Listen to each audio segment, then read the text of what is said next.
Salut, c'est Hugo. Aujourd'hui, on va parler évidemment de la Coupe du Monde de football et du parcours de l'équipe de France, mais aussi de la réunion annuelle de Macron devant le Congrès, de l'affaire qui concerne l'ex-Front National, du sommet de l'OTAN et enfin, on partira au Royaume-Uni.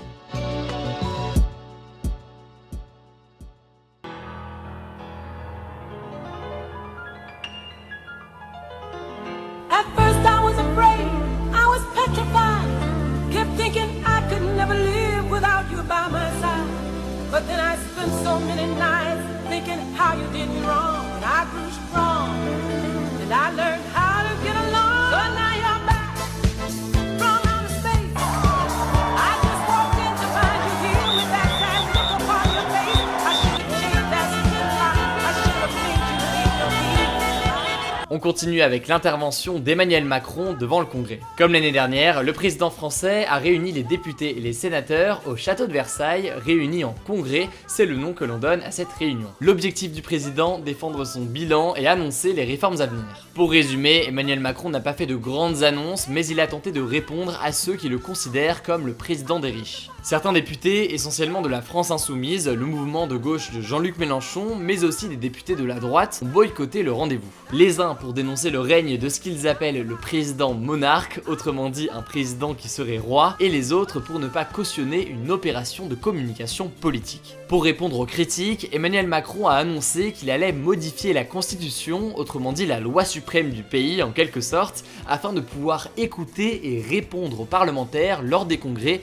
alors qu'aujourd'hui lors des congrès, c'est bien le président qui garde la parole. En effet, selon la constitution, le président ne peut pas avoir d'échange avec les parlementaires lors du congrès, car c'est censé être le rôle du premier ministre. Bref, pour faire vraiment très simple, le président souhaite que son discours de l'année prochaine devant le congrès soit suivi d'un moment de questions-réponses avec les parlementaires. Cette semaine également, le Rassemblement National, c'est le nouveau nom du Front National, s'est vu retirer 2 millions d'euros d'argent public à cause d'une affaire qui traîne depuis quelques temps. Dans cette affaire, le Front National, devenu le Rassemblement National, est accusé d'avoir organisé un système afin de rémunérer certains de ses employés avec l'argent du Parlement européen, ce qui est évidemment illégal. En gros, le Rassemblement National, il a des députés au Parlement européen et ces députés, ils reçoivent de l'argent du Parlement européen pour pouvoir former une équipe qui travaille avec les députés européens Rassemblement National au Parlement européen. Mais en réalité, l'équipe recrutée avec l'argent du Parlement européen travaillait pour le parti à Paris et pas pour le travail des députés européens. Voilà, j'espère que c'est clair. En gros, ils auraient utilisé l'argent du Parlement européen pour leur parti. Mais alors, pourquoi punir le Rassemblement National et le priver de 2 millions d'euros alors que l'enquête n'est pas finie? En fait, si le Rassemblement National est condamné, il va devoir payer une amende, ce qu'on appelle ici des dommages et intérêts au Parlement européen. Mais le gros problème, c'est que le parti est aujourd'hui déjà très endetté et les juges craignent que le Rassemblement National ne puisse pas payer l'amende s'il est condamné et qu'il utilise plutôt l'argent pour rembourser ses emprunts. En gros, les juges, ils anticipent une potentielle condamnation et ils privent donc le parti d'argent public, ce qui est selon eux prévu par le code pénal et le code de procédure pénale. Pour Marine Le Pen, la présidente du parti, cette décision est, je cite, une condamnation à mort de son parti. Elle va faire appel de cette décision et a instauré une cagnotte populaire à laquelle tous les Français peuvent donner pour soutenir son parti.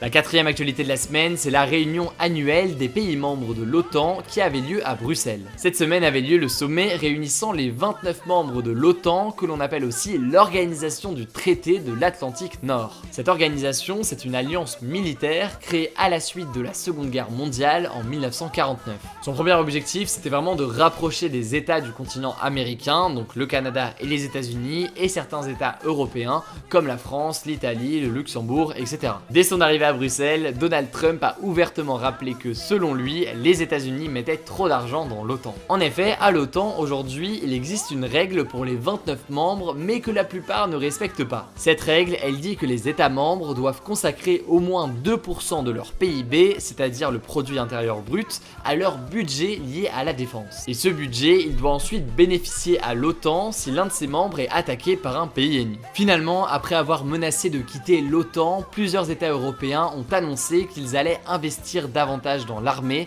C'est ce que demandait Donald Trump, ce qui a poussé le président américain à réaffirmer ensuite son engagement dans l'OTAN. Pour la dernière actualité de la semaine, on vous donne des nouvelles sur le Brexit avec une crise importante que traverse le gouvernement britannique. Pour rappel, le Brexit, c'est la procédure qui doit permettre au Royaume-Uni de quitter l'Union européenne d'ici à 2021. Je vous en parlais dans les actus du jour sur Messenger et Instagram. Cette semaine, 2 ministres britanniques ont démissionné. Il s'agit de David Davis, le ministre en charge du Brexit, et de Boris Johnson, le ministre des Affaires étrangères. Les deux hommes ont quitté leur poste pour une raison très simple, ils ne sont pas d'accord avec Theresa May, la première ministre aujourd'hui, sur la façon dont le Royaume-Uni doit quitter l'Union européenne. En gros, il y a 2 façons de sortir de l'Union européenne qui s'affrontent. La première, c'est une rupture douce avec l'Union européenne, ou un soft Brexit, préféré par Theresa May, et elle consiste à maintenir des liens, notamment économiques, avec l'Union européenne. La deuxième façon de sortir de l'Union européenne, c'est la rupture plus dure, ou le hard Brexit. Elle est portée par les 2 anciens ministres qui ont démissionné, et elle permettrait au Royaume-Uni, pour faire simple, de ne plus respecter aucune des règles européennes. En gros, l'idée c'est de couper les ponts avec l'UE. C'est à cause de ces désaccords que les ministres ont quitté le gouvernement de Theresa May, ils ont évidemment été remplacés. Bref, forte crise au gouvernement britannique, on vous tiendra au courant de l'évolution de la situation. Pensez à vous abonner aussi à cette chaîne YouTube et à activer les notifications pour être les premiers sur l'info. Je crois que j'ai tout dit, on se dit à très vite.